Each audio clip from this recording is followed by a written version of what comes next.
नमस्कार, आपके साथ मैं हूं सुरभि शर्मा और आप देख रहे हैं TV9 digital. National pension system यानी एनपीएस में पैसा लगाने वाले करोड़ों लोगों के लिए एक बहुत बड़ी राहत और खुशखबरी सामने आई है।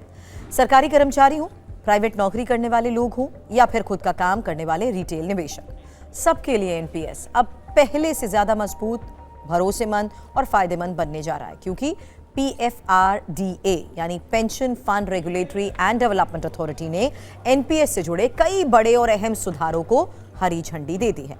अब इस वीडियो में हम आपको आसान भाषा में ये बताएंगे क्या है ये नए बदलाव, बैंक्स की एंट्री से क्या बदलेगा और एनपीएस ट्रस्ट बोर्ड में नया कौन आया, फीस में क्या बदलाव होगा और सबसे अहम सवाल, आम निवेशक को सीधा फायदा क्या मिलेगा। सबसे पहले समझिए एनपीएस आखिर है क्या। एनपीएस एक लॉन्ग टर्म रिटायरमेंट स्कीम है जिसे सरकार ने बुढ़ापे की आर्थिक सुरक्षा के लिए शुरू किया था। आज सरकारी कर्मचारी, प्राइवेट सेक्टर कर्मचारी हो या स्वरोजगार करने वाले और युवा निवेशक बड़ी संख्या में एनपीएस में निवेश कर रहे हैं, लेकिन अब तक एनपीएस में पेंशन फंड मैनेजमेंट के विकल्प सीमित थे। अब यही कमी अब पीएफआरडीए के नए फैसलों से दूर होने जा रही है। आज की सबसे बड़ी खबर पर अब आते हैं। पीएफआरडीए ने सैद्धांतिक रूप से बैंकों को भी एनपीएस के तहत पेंशन फंड शुरू करने की अनुमति दे दी है। यानी अब सिर्फ चुनिंदा एएमसी ही नहीं, बल्कि देश के बड़े और मजबूत बैंक भी आपके एनपीएस के पैसों को मैनेज कर सकेंगे। इसका मतलब क्या हुआ?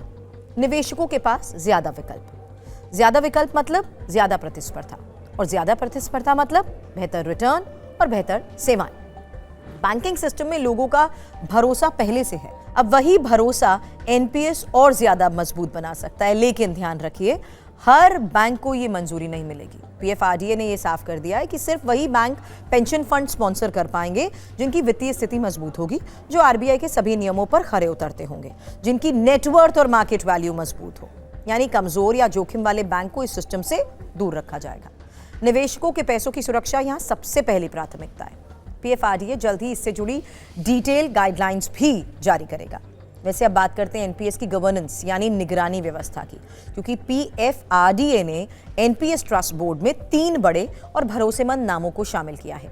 दिनेश कुमार खारा, एसबीआई के पूर्व चेयरमैन, अब एनपीएस ट्रस्ट बोर्ड के नए चेयरपर्सन हैं। स्वाति अनिल कुलकर्णी यूटीआई एएमसी की पूर्व वरिष्ठ अधिकारी हैं। Arvind Gupta digital India foundation के को-फाउंडर हैं। इसका मतलब क्या है? ज्यादा अनुभवी लोग, बेहतर निगरानी और निवेशकों के पैसों पर कड़ी और प्रोफेशनल नजर। ये कदम एनपीएस को और ज्यादा पारदर्शी और भरोसेमंद भी बनाएगा। अब आते हैं फीस से जुड़े अहम बदलाव पर, क्योंकि पीएफआरडीए ने पेंशन फंड्स की इन्वेस्टमेंट मैनेजमेंट फीस में सुधार किया है। ये नया सिस्टम 1 अप्रैल 2026 से लागू होगा। बदलेगा क्या, ये भी जान लीजिए। सरकारी और गैर सरकारी निवेशकों के लिए अलग अलग फीस स्ट्रक्चर बदलेगा। मल्टीपल स्कीम फ्रेमवर्क में हर स्कीम का कॉप्स अलग अलग माने जाएंगे।